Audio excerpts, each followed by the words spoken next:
우리가 인생을 살아가는 가운데에 극과 극의 상반된 상황이 번갈아 가면서 우리에게 다가오곤 합니다.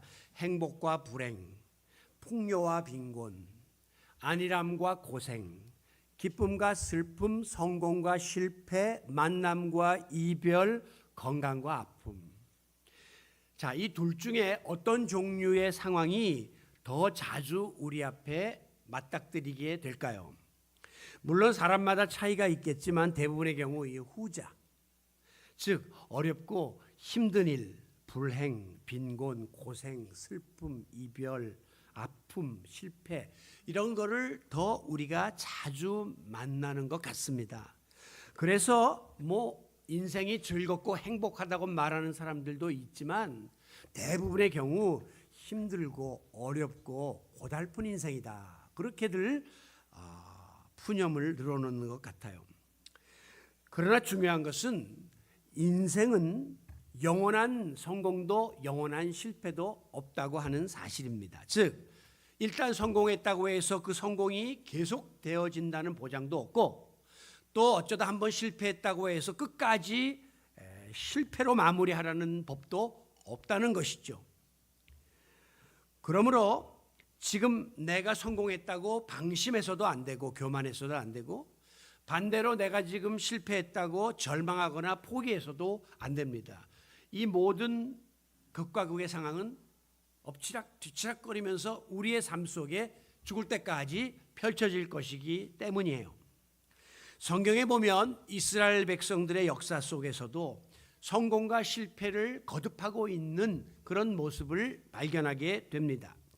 그 중에서 이제 가장 대표적인 실패의 원인을 찾는다면 그들이 하나님께 택함받은 선민 이스라엘 백성임에도 불구하고 툭하면 우상을 섬기며 하나님을 배반하려 들거나 또 하나님의 말씀에 철저히 순종해야 될 백성들임에도 불구하고 하나님의 말씀을 거스려 불순종하면서 자기들이 원하는 대로 행하려고 했던 일들, 이런 것들이 그들로 하여금 실패하게끔 만들었던 대표적인 원인이다 하는 사실을 우리가 발견하게 됩니다. 특별히 이제 이스라엘 백성이 출애굽을 할 때에 보면 조금만 어려운 일이 생기고 난관에 봉착하게 되면 무조건 영도자 모세를 싸잡아 비난하고 또 그를 세우신 하나님을 간접적으로 비난하는, 원망하는, 더 나아가서 그 430년이나 포로 생활하던 곳에서 끄집어내 주셨는데 도리어 그 애굽 생활을 또 그리워하고 차라리 글로 돌아가는 게 낫지 않느냐고 이렇게 잘못을 범하곤 했습니다. 그 결과 어떤 일이 벌어졌느냐? 사실 그 애굽에서 가나안 땅까지는 직선거리로 300km밖에 안 돼요. 그러니까 한 2주일이면 충분히 이동할 수 있는 거리예요. 그런데 그 당시에 수많은 무리가 움직여야 됐고 특별히 노약자와 또 어린아이들까지 포함해서 그리고 하나님이 이렇게 돌게 하신 출애굽 여정대로 만약에 따라간다고 할지라도 약 1200km, 그러니까 한 두어 달 정도면 충분히 도달할 수 있는 거리였습니다. 그런데 어떻게 됐죠? 40년 동안을 그 두 달이면 갈 수 있는 곳에서 빙글빙글 돌면서 유리방황하며 숱한 고생을 대가를 지불한 것입니다. 그것은 철저하게 자기들이 고생을 사서 한 거예요. 왜? 하나님이 이 젖과 꿀이 흐르는 약속의 땅을 이들에게 주어야 하겠는데 지금 같은 이런 상태로는 그 하나님의 축복을 누릴 만한 자격이 없기 때문에 그 모든 잘못된 것들을 때를 베끼고 또 훈련시키고 이래가지고 40년의 세월이 흘러서야 비로소 약속의 땅에 들어갈 수 있게 된 것입니다. 오늘 본문은 그와 같은 와중에 일어난 대표적인 사건으로 430년 동안 애굽에서 포로 생활을 하던 이스라엘 백성이 하나님께서 바로에게 10가지의 재앙을 내리심으로 하는 수 없이 이스라엘 백성을 내어주어 출애굽하게 된 직후에 벌어진 사건이 기록되어 있습니다. 애굽 왕 바로는 이스라엘 백성들을 내어준 다음에 후회가 막급했습니다. 그 포로로 잡아놓고 인력으로 쓰면 노동력도 풍성하고 모든 것이 좋은데 적은 인원이 아닌 숫자를 다 내어 보낸 다음에 후회가 생기니까 금방 변심을 해가지고 애굽에 있는 모든 병거와 마병과 군대들을 총동원하여 추격전을 펼치게 됩니다. 급기야 바로의 군대가 이스라엘 백성들이 진치고 있는 진영에 가까운 곳에 먼지를 일으키며 다가오는 것을 이스라엘 백성들이 목격하게 되자 이스라엘 백성들은 집단적인 패닉, 소위 공황 상태에 빠지게 되었습니다. 왜? 그들의 앞에는 넘실거리는 홍해가 가로막고 있었고 뒤에는 바로의 군사들이 추격해오는 사면초가 진퇴양난의 자리에 처하게 되었기 때문입니다. 바로 그 같은 상태에서 그들이 할 수 있는 길은 두 길밖에 없었어요. 하나는 바로의 군대에게 죽임을 당하거나 포로 잡혀가는 것, 아니면 그냥 앞에 있는 요단강에 다 집단 자살하는 것, 이 둘밖에는 선택의 여지가 없었어요. 쉽게 말하면 이래저래 죽을 수밖에 없는 상황에 놓이게 된 것입니다. 그러자 이스라엘 백성들의 입에서 온갖 못된 이야기들, 극단적인 말들이 터져나오게 되었습니다. 제가 주일날 저녁에 텔레비전 프로그램을 보니까 그 개그 프로그램이 나오는데 거기에 지구 종말 1분 전이라는 프로가 있는데 너무 재밌는 거예요. 이제 어떤 상황이 막 펼쳐지고 있는데 회사에서 사장님한테 막 직원이 욕을 먹고 막 파일을 집어던지고 막 이러는 상황인데 갑자기 긴급 뉴스입니다. 이제 지구의 횡성이 충돌하게 되어서 1분 후에 지구는 멸망하게 될 것입니다. 띠띠띠띠 다 끝났어요. 그러자마자 방금 전만 해도 매를 맞고 야단을 맞던 직원이 파일을 갖고 사장을 뒷다치면서 너 이놈, 너 왜 그래? 야 이제 1분 후면 끝나. 막장 드라마가 이제 막 펼쳐지게 되는 거예요. 마찬가지로 이스라엘 백성들도 이래저래 죽을 지경이니까 이제는 속에 있는 온갖 못된 말들을 쏟아내게 되는데 10절에 보면 이스라엘 자손이 심히 두려워하여 여호와께 부르짖고 얼른 들으면 하나님께 부르짖어 기도한 것 같지만 이 부르짖었다는 건 기도가 아니라 하나님을 막 원망하면서 한탄의 탄식의 이야기를 쏟아낸 거예요. 11절 애굽에 매장지가 없어서 우리를 여기 먼 곳까지 이끌어내어 이 광야에서 다 죽게 만드느냐? 누구한테 하는 거죠? 모세, 당신 왜 가만히 있는 우리를 끌어내가지고 우리를 다 죽게 만드는 거요? 라고 지도자를 막 원망합니다. 그런가 하면 12절 우리를 내어버려 두라. 애굽 사람을 섬길 것이라. 이게 할 말입니까? 하나님이 정말 극진히 사랑하셔서 어려운 과정 속에서도 그들을 끄집어내 줬는데 기껏 하는 말이 내버려 두세요. 우리 차라리 애굽에서 종살이라는 게 낫습니다. 하나님을 배신하는, 원망하는 이런 말들을 막 쏟아내기 시작한 거예요. 여러분 이미 이전에 10가지의 하나님의 놀라운 재앙을 그들은 분명히 목도했어요. 그런가 하면 바로 본문 앞에 보면 광야에서 낮에는 구름 기둥으로 밤에는 불 기둥으로 자기들을 지켜주시고 인도해 주시는 하나님의 놀라운 손길을 체험한 그들입니다. 그 팔레스타인 사막 지역이 너무 더우니까 하나님이 낮에는 구름으로 이렇게 덮어갖고 그늘을 만들어 주신 거죠. 겨울에는 밤에는 너무 추우니까 하나님이 불기둥을 또 세워가지고 따뜻하게 모든 것들을 책임져 주셨는데 지금 와가지고 우리가 차라리 애굽으로 갈 것이다. 왜 여기까지 끌어냈느냐? 이러면서 적반하장의 원망을 쏟아내고 있는 것이죠. 우리는 이 같은 이스라엘 백성들의 모습을 지금 와서 볼 때마다 참 이스라엘 백성들이 변덕스러워. 아니 그 은혜를 배은망덕한 이런 사람들이 어디 있어라고 우리가 그들을 비판하지만 저는 항상 이 같은 이스라엘 백성들에 대한 설교를 할 때마다 이 속에 제 얼굴이 비춰져서 부끄러워요. 오늘 우리의 모습이 이와 똑같다는 사실을 우리는 잊지 말아야 하는 것입니다. 돌아보면 지나온 우리의 인생살이 가운데 그리고 우리 드림의 교회 19년의 역사 속에서 하나님의 도우심이 얼마나 때를 따라 세밀하게 우리에게 임했는지 어떤 때는 막 전율을 느낄 정도로 우리가 하나님의 은혜를 체험하며 살았거든요. 그런데도 뭐 조금만 또 어려움이 생기면 그 하나님의 사랑과 은혜를 쉽게 망각하고 하나님께 불평불만을 쏟아내며 하나님을 원망하려고 들었던 간사한 변덕을 우리는 하나님 앞에서 회개해야 할 것입니다. 자, 이 같은 이스라엘 백성들을 향해서 영도자 모세는 다음과 같이 세 마디를 외치는데 오늘 그 세 마디를 우리가 함께 살펴보려고 해요. 먼저는 두려워 말고 가만히 서 있어라 라고 외칩니다. 13절 너희는 두려워 말고 가만히 서서, 14절 너희는 그저 가만히 있어라 라고 거듭거듭 외치고 있습니다.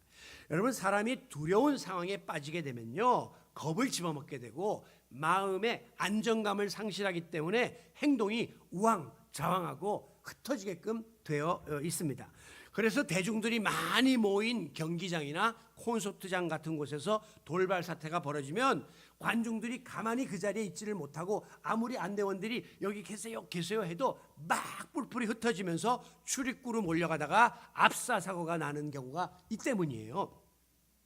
그런데 지금 모세는 극심한 혼란에 빠진 이스라엘 백성들을 향하여 두려워하지 말고 가만히 서 있어라 라고 외칩니다. 이것은 지금 너희들 눈앞에 펼쳐지는 이 극단적인 상황 앞에서 겁먹지 말고 당황하지 말고 의연하게 대처해야 된다라고 하는 뜻이에요. 그러나 사실 우리가 그 당시를 떠올려 보면 이게 가능한 일이냐 하는 겁니다. 그 당시에 출애굽의 인구가 몇 명이냐? 성경에 보면 장정만 60만 명이다 그랬어요. 건장한 남자들만 60만 명이에요. 그러면 결혼한 사람들 부인 있죠. 그때는 산하 제한 없으니까 애들 있죠. 다 합치면 자그마치 한 200만 명쯤이 지금 이동을 하고 있다고 보는 거예요. 그러니까 아무리 모세가 이 앞에서 가만히 서 있으라 해도 이미 저 뒤에서는 막 흩어지고 난리가 날 수밖에 없고 이 말이 200만 명한테까지 전달되는 데만도 몇 시간 걸릴 거란 말이죠. 이런 참 절박한 상황 속에서 어떻게 보면 모세가 지금 책임 있는 지도자로서 대처하는 것이고 바른 말을 하는 것인가라고 의구심이 들 수도 있는 거죠. 아니 지금 어떻게 가만히 있는다고 될 것이냐, 같이 싸우든지 뭔가 방법을 제시해야 될 것 아니냐라고 백성들은 생각했을 거예요. 그러나 가만히 생각해 보면 모세의 말이 옳았다라고 하는 것입니다.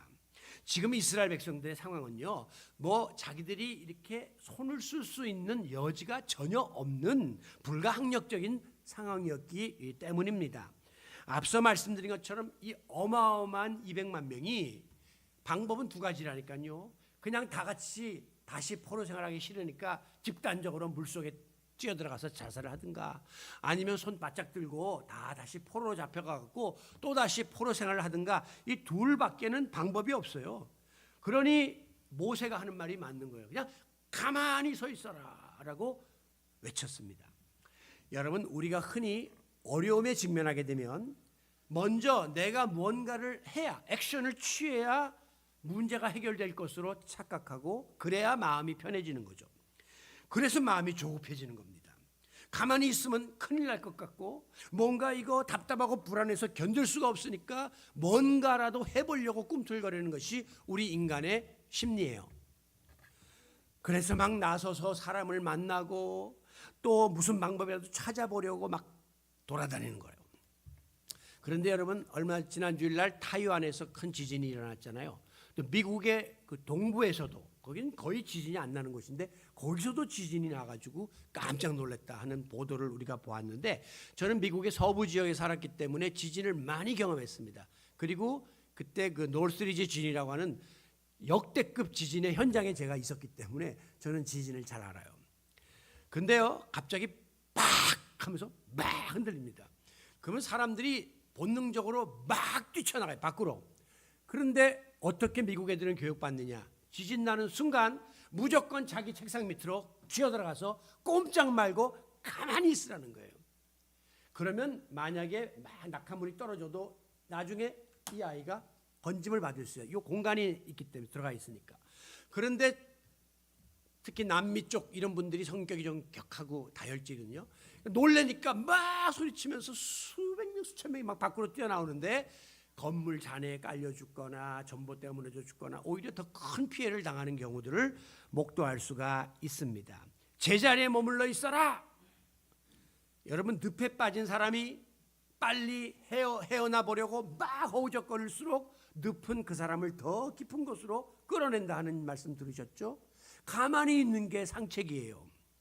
마찬가지로 우리가 어설픈 인간의 능력이나 인맥이나 뭐 자기 수단으로 내 힘으로 문제를 풀어가려고 아무리 애써봤자 이 모든 것들은 더 없는 자리에 처하게 될 수밖에 없습니다. 그러므로 우리는 어려울수록 항상 자신을 돌아보고 나의 부족을 겸허히 인정하고, 그래서 전능하신 하나님께 나의 모든 것을 내어놓고 맡기면 좋으신 아버지께서 개입하시고 내 대신 나서서 일하시는 놀라운 역사를 체험하게 될 줄로 믿습니다. 이게 바로 신앙이에요. 그래서 오늘도 우리는 주님 앞에 나와서 우리의 모든 짐을 내려놓고 우리의 모든 문제를 토로하며 하나님의 도우심을 구하고 있는 겁니다. 하나님은요, 우리가 나서서 막 내 힘으로 뭘 하고 좌지우지하려고 하면 오히려 팔짱을 끼시고 방관하시고 침묵하며 때를 기다리십니다. 그러나 내 힘으로 아무것도 할 수 없다라고 하는 사실을 고백하고 가만히 서서 주님의 도우심을 바라볼 때 비로소 하나님의 손은 움직이시고 하나님의 도움의 손길이 우리에게 뻗치게 됨을 믿으시기 바랍니다. 여러분, 우리가 그 인명 구조하는 분들도 이야기 들어보면요, 이제 이 사람이 물에 빠져서 막 허우적거릴 때 그 빨리 가가지고 그 사람을 이렇게 건지려고 그러면 이 사람이 있는 힘을 다해서 그 상대방을 잡기 때문에 둘 다 물에 빠질 수가 있대요. 그래서 오히려 조금 허우적거리고 힘 다 빠질 때까지 기다렸다가 끄집어내거나 아니면 뒤에서 목을 잡아갖고 끌어내거나 이렇게 낚아채야지, 힘이 있을 때 가면 같이 죽는다는 거예요. 내가 힘쓸만 할 것 같을 때에는 도움이 임하지 않고요, 난 이제 힘이 없어요, 난 이제 누군가 도와주지 않으면 끝나요 라고 두 손을 높이 들 때 하나님께서 그 손목을 붙잡아 이끌어 주시는 것입니다. 어떤 분야의 고수들이 이제 제자를 가리킵니다. 그 지금 고수 스승이 그림을 그리거나 연주를 하거나 혹은 도자기를 굽고 있을 때 배우는 제자는 어떻게 해야 돼요? 가만히 서서 보고 어떻게 하는가 그 솜씨를, 비법을 바라보는 것이 최고예요. 그런데 짧은 생각에 선생님 이렇게 하는 게 어떨까요? 저렇게 하시죠 라고 만약에 끼어들면 그는 그의 문화에서 퇴출됩니다. 너 나가. 지금 선생님이 하라는 대로 따라하지 않고 지가 이렇게 해라 저렇게 해라, 그건 더 이상의 배움의 자세가 아닌 것이죠. 여러분, 오늘 우리 앞에 홍해와 같은 장애물이 있습니다. 뒤에는 막 바로의 군대와 같은 무서운 공격이 다가오고 있습니다. 믿음의 자녀들은 어떻게 해야 될까요? 무섭죠. 그러나 오늘 분명히 두려워하지 말고 포기하지 말고 스스로 살 길을 찾겠다고 헤매다니지 말고, 우리가 할 수 있는 길은 절망적인 상황일수록 가만히 서서 주님이 뭐라고 말씀하실지 주의 음성에 귀를 기울이며 위로부터 임하시는 주님의 도우심을 잠잠히 기다릴 수 있는 성도 여러분이 되시기를 바랍니다. 두 번째, 모세는 뭐라고 외쳤습니까? 가만히 서서 여호와의 구원을 바라보라, 그렇게 외쳤습니다. 여호와께서 오늘날 너희를 위하여 행하시는 구원을 보라. 인간의 힘과 노력으로는 방법이 없음을 인정하고 전능자의 손길이 이와 같은 때 어떻게 다가오는지 어떻게 개입하는지 기대하고 바라보고, 이때부터 신앙의 그 능력을 우리가 발휘하라는 거죠. 병원에서 의사 선생님이 더 이상 이 환자는 희망이 없습니다 라고 사형 선고를 내릴 때 환자는 어떻게 해야 됩니까? 가족 어떻게 해야 됩니까? 아니에요 하면서 나가서 뭐 민간요법을 하고 막 이렇게 하면요 더 악화돼요. 그때는요 그냥 가만히 병세를 지켜보면서 어떻게 병세가 진행되는가를 보고 마음의 결심을 해야 되는 거예요. 경기가 너무 나빠요. 그럴 때 여러분이 뭐 자기 혼자 알고 있는 경제 지식으로 막 액션을 취하고 그러면 함께 망해요. 그럴 때는 가만히 서서 전반적인 시장의 흐름을 보면서 때를 기다릴 줄 알아야 한단 말이에요. 지금 국가대표 경기에서 우리나라 선수들이 너무 못하는 거예요. 여러분이 경기장에 난입할 수 없는 겁니다. 여러분은 관중석에서 더 열심히 응원하면서 우리 선수들이 힘을 내기를 기다리는 것이 우리가 해야 할 도리인 것입니다. 우리 인체의 이 신경 조직도 보면요 감각신경이라는 게 있습니다. 이거는요 우리 감각기에 어떤 자극이 오면 이게 뇌로 가갖고 중추신경에 전달해서 반응하게 하는 거예요. 예를 들면 갑자기 내 눈에 뭐가 들어왔어요. 그러면 눈이 뭐가 왔다 하는 게 뇌에 반응되면 눈 까불까불 자동으로 까불까불하면서 눈물이 나오면서 씻어내게끔 하는 거죠. 이런 신경들에 해당되는 게 팔, 다리, 목, 눈동자, 입, 손가락 이런 거 다 감각 신경이에요. 내가 어떤 경우에 뭘 해야 되겠다 하면 반응하면서 내 의지대로 움직일 수 있는 파트들이에요. 반대로 자율신경이라는 게 있습니다. 이거는 내가 의식적으로 조절할 수 없는, 내가 조절하지 않아도 이게 정상적으로 자동으로 다 조절해지는 그런 거예요. 호흡, 맥박, 혈압, 심장, 박동, 소화기능, 뇌파 이런 것들은 내가 뭐 조절하고 싶다고 혈압이 낮아지는 것도 아니고 자동적으로 조절되는 거란 말이에요. 이거는요, 지금 내가 심장이 너무 뛰는데 좀 적절히 조금 뛰면 안 될까라고 아무리 전달해도 심장 그대로 박동합니다. 내가 어떻게 못하는 거죠. 내 몸인데도 내가 마음대로 못합니다. 내 의지대로 못하는 부분이 있는 거예요. 그래서 아플 때는 너무 속상한 거예요.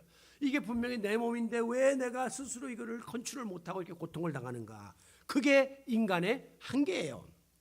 그나마 몸이 병들고 아프면요, 내 의지대로 그래도 움직이든 감각신경도 안 움직여요. 눈꺼풀도 내 마음대로 못 내리는 거예요. 손도 마음대로 못 드는 그런 상황에 처하는 것이 우리 연약한 인간임을 알아야 합니다. 우리가 사랑으로 자식을 낳습니다.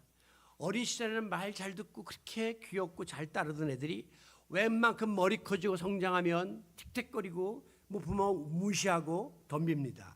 그럴 때 얼마나 마음에 아픔이 있습니까? 야, 내가 저걸 자식이라고. 그러나 그 자식, 내가 낳은 자식이지만 내가 함부로 할 수 없는 것이 인간의 한계인 것이에요. 그런 연약한 인생이 무슨 능력으로 자기 문제를 내 스스로 해결하겠다고 이리저리 뛰어다니겠느냐라고 하는 것입니다. 지금 모세가 처해 있는 이스라엘 백성들의 상황은 사면초가, 이거는 도저히 인간의 힘으로는 할 것이 없어요. 그러니까 가만히 서 있으라는 거예요. 그럼 어떻게 할까요? 다 내려놓고 그러면 포기하라는 겁니까? 아니요. 전능하신 여호와 하나님의 구원을 바라라. 하나님의 도우심을 기대하라고 하는 거죠. 여러분, 우리가 인간적인 어떤 돌파구가 전혀 보이지 않을 때는요, 하나님의 구원의 손길을 기다리는 길, 이것이 최상의 선택이에요. 그때 여러분들이 내가 하려고 하면 실패합니다. 무릎 꿇어 기도하면서 아버지의 뜻을 구할 수 있는 기다리는 성도 여러분이 되시기를 바랍니다. 자, 그러면 어떤 일이 벌어지느냐? 마지막 세 번째 보니까 하나님께서 대신 싸워 주신다고 하는 거예요. 14절. 여호와께서 너희를 위하여 싸우리니, 너를 대신하여 나가서 바로의 군대와 싸워줄 것이니 너는 가만히 있으라. 다시 한번 우리가 가만히 있어야 할 이유를 밝히고 있는데, 우리가 가만히 있고 여호와의 구원을 바라고 하나님을 의지하면 하나님이 나가서 친히 역사하시고 일하시고 싸우실 것이기 때문입니다. 그러므로 우리는 어떤 고난과 역경 속에서도 절대 두려워하거나 포기해서는 안 돼요. 하나님을 바라보고 하나님을 의지하고 하나님께 구하면 하나님께서 분명히 우리의 삶의 현장에 개입하시고 이 일에 개입하셔서 책임져 주실 것이라고 하는 확신을 가지고 믿음의 삶을 살아야 하는 것입니다. 물론 지금 우리에게는 바로의 군사들에게 쫓기던 이스라엘 백성들처럼 그들에게는 칼도 없었어요. 창도 없었어요. 방패도 없었어요. 말도 없고 병거도 없었습니다. 아니, 포로 생활 430년 하다가 나온 사람들에게 무슨 무기가 있었겠습니까? 군사가 있었겠습니까? 전략이 있었겠습니까? 오늘로 말하면 우리는 의지할 만한 물질이나 사람이나 건강이나 배경이나 재능이 없어요. 그러나 전능하신 아버지 하나님은 나의 힘이요, 나의 산성이요, 나의 방패요, 나의 요새가 되시기 때문에 하나님께서 일단 우리와 함께 하시고 우리의 일에 개입하시면 세상의 그 무엇도 그 누구도 우리를 건드릴 수 없고 우리를 하나님이 책임져 주신다고 하는 사실을 믿으시기 바랍니다. 이게 이제 신앙이에요. 이 믿음이 있기 때문에 우리가 백그라운드가 있어서 큰 소리 치고 오늘도 담대하게 나가는 거지, 내 모든 형편 다 까놓고 이렇게 보면 어디 기댈 데도 없고 내놓을 곳도 없는 자들이 아닙니까? 그러나 하나님이 나와 함께 한다고 하는 이 믿음이 우리로 하여금 다시 살게 만들어주는 것입니다. 이 믿음이 있었기 때문에 소년 다윗은 상대가 안 되는 블레셋 장수 거인 골리앗과 맞짱 뜬 거예요. 그때 다윗이 뭐라고 외쳤는지 아십니까? 너는 칼과 창과 단창으로 내게 오지만 나는 만군의 여호와의 이름으로 너에게 간다. 다윗이 의지했던 것은 하나님이었어요. 그래서 물맷돌 하나로 그 골리앗을 처단하는 놀라운 역사를 일으킨 거죠. 사사 기드온은 하나님이 추리라 그래서 300명만 데리고, 그리고 나팔과 횃불만 들고 막강한 군사력으로 무장했던 당시에 13만 5천 명의 미디안의 연합군을 격파합니다. 300대 13만 5천에서 승리를 거머쥐는데 하나님이 개입하셨단 말이에요. 그런가 하면 히스기야는 아수르의 공격의 위협을 받자 군사들을 소집하고 작전을 짠 게 아니라 먼저 성전에 올라가서 하나님께 이 상황을 보고하고 하나님의 도우심을 구한 결과 여호와의 사자가 아수르 진영에 들어가서 하룻밤 사이에 18만 5천 명의 군사를 쳐 죽임으로 손 하나 까딱하지 않고 대승을 거두었던 것이에요. 성경은 이와 같이 하나님이 직접 나서서 싸우시고 승리를 가져다 주신 사건이 부지기수로 기록되어 있습니다. 그래서 전쟁은 하나님께 속했다 하는 것이에요. 이 말은 우리의 모든 삶의 성패는 하나님이 좌우하신다라고 하는 믿음을 지녀야 한다는 것입니다. 자, 오늘 본문 뒤에 나오는 기사들을 보면 이스라엘 백성과 바로의 군사들의 종말이 하늘과 땅 차이로 바뀌게 됩니다. 21절에 보니까 모세가 하나님의 명을 받들어 바다 위에 지팡이를 든 손을 내밀매 여호와께서 큰 동풍을 불게 하셔서 밤새도록 바닷물을 다 물러가게 하심으로 물이 갈라져 바다가 마른 땅처럼 되므로 200만 이스라엘 백성들이 바다를 육지처럼 다 건너는 놀라운 일이 벌어지게 되었습니다. 자, 그러자 그 뒤를 따르던 바로의 군사들도 그 안으로 막 달려오기 시작할 때에 28절 모세가 다시 손을 내밀매 물이 흘러넘치기 시작하면서 병거들과 기병들을 덮되 그들의 뒤를 따라 바다에 들어간 바로의 군대를 다 덮어버리니 한 명도 남지 않고 전멸당하는 놀라운 일이 펼쳐지게 된 것입니다. 이 장면은요, 영화로 만들면 굉장히 드라마틱한 장면이에요. 쫙 모세가 손을 내미니까 바다가 갈라지면서 십계라는 영화 보셨죠? 이스라엘 백성들이 쭉 건너가고 그 뒤를 막 따라오던 그 바로의 군대들은 갑자기 바닷물이 다시 다 합쳐지면서 수장되는 이런 장면. 이거는 영화보다 말고 이제 박수치자면 와. 여러분, 이게 참 말도 안 되는 일이 현실로 벌어졌다는 것입니다. 모세가 처음에 이 절박한 상황 속에서 너희는 가만히 서서 여호와의 구원을 보라라고 외칠 때에 이스라엘 백성들은 저거 영도자가 할 소리야? 아니 뭐 방법을 제시해야지 가만히 서 있으라니. 아니 지가 끌고 왔으면 책임져야지 뭐 하나님 뭐 보여? 어딜 보란 말이야. 이렇게 비난하고 그렇게 원망했던 백성들이 어떻게 됐습니까? 30절 이스라엘 백성들이 바닷가에서 애굽 사람들이 죽어 있는 것을 보았더라. 수없이 쌓여있는 그 시신들을 보았습니다. 그런가 하면 31절 이스라엘 백성들이 여호와께서 애굽 사람들의 행하신 하나님의 능력을 보았으므로 가만히 서서 보라 했는데 홍해가 갈라지고 바로의 군대가 거기에 수몰되고 그 시신들을 보고 그것을 통하여 하나님의 능력이 얼마나 놀라운가를 본 거예요. 가만히 서서 보라 한 것은 이렇게 하나님이 이루실 놀라운 역사를 너희는 목도하고 아멘으로 받아들이면 된다고 말했던 것임을 뒤늦게 깨달았던 것입니다. 사랑하는 성도 여러분, 지금 우리 앞에는 내 힘과 방법, 인간의 의지로 할 수 없는 난제들이 많이 우리를 가로막고 있습니다. 이스라엘 백성들처럼 내가 아무것도 할 수 없는 어떤 절체절명의 위기에 우리가 놓여 있다 손치더라도 이 순간이야말로 내가 더 이상 아무것도 할 수 없는, 그래서 하나님을 바라보고 의지하는, 그래서 하나님이 개입하셔서 하나님이 일하시고 주가 역사하실 때라고 하는 사실을 기대하면서 오늘 우리는 가만히 서서 믿음의 눈으로 하나님을 바라보시기 바랍니다. 지금 우리 개인은 물론이요, 국가나 교회조차도 대내적으로 굉장히 어려운 때를 우리가 지금 맞이하고 있습니다. 세상은 날로 험해져 가요. 이 세상에서 우리의 안전을 누가 보장해 줄 것이며 우리가 사랑하는 자녀들의 미래를 누가 보장해 줄 것입니까? 점점 약해져만 가는 이 한국 교회 앞날을 누가 책임져 줄 것입니까? 그리고 날로 살벌해져가는 이 자국 중심으로 흘러가는 국제 정세 속에서 국가의 장래를 누가 도와주고 지켜줄 것입니까? 미국이요? 아니 우리 자녀들의 앞날을 국가가 지켜줄 것입니까?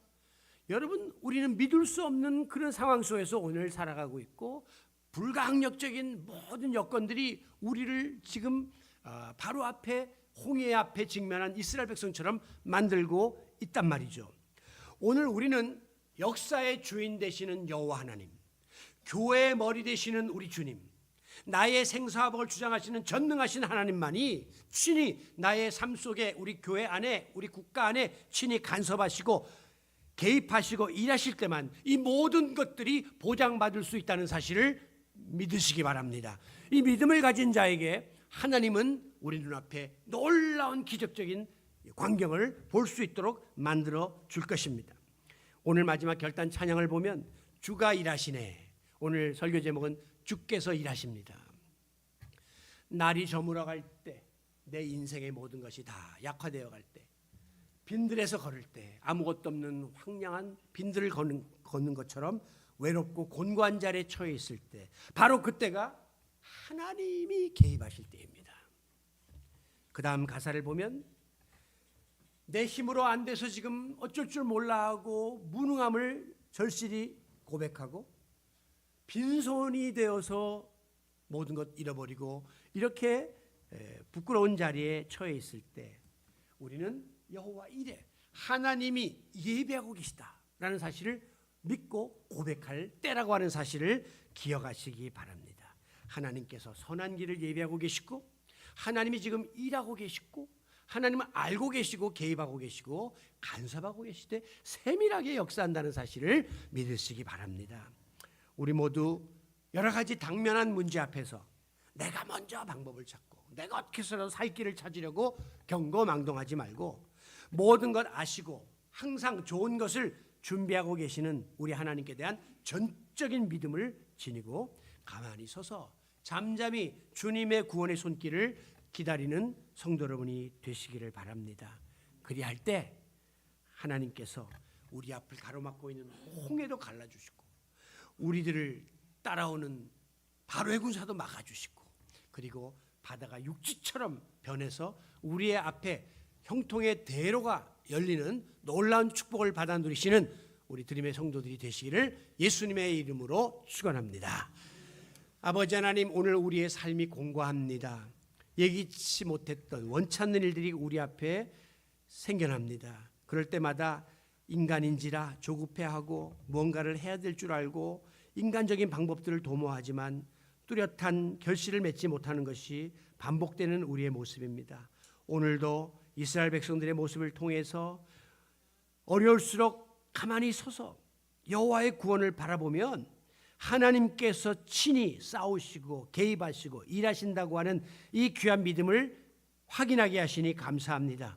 우리 모든 성도들이 힘들 때마다 더 주님 앞에 무릎 꿇어 기도하며 하나님의 도우심을 구함으로 전능하신 하나님이 펼치시는 놀라운 광경을 목도할 수 있도록 축복하여 주시옵소서. 예수님의 이름으로 기도하옵나이다. 아멘.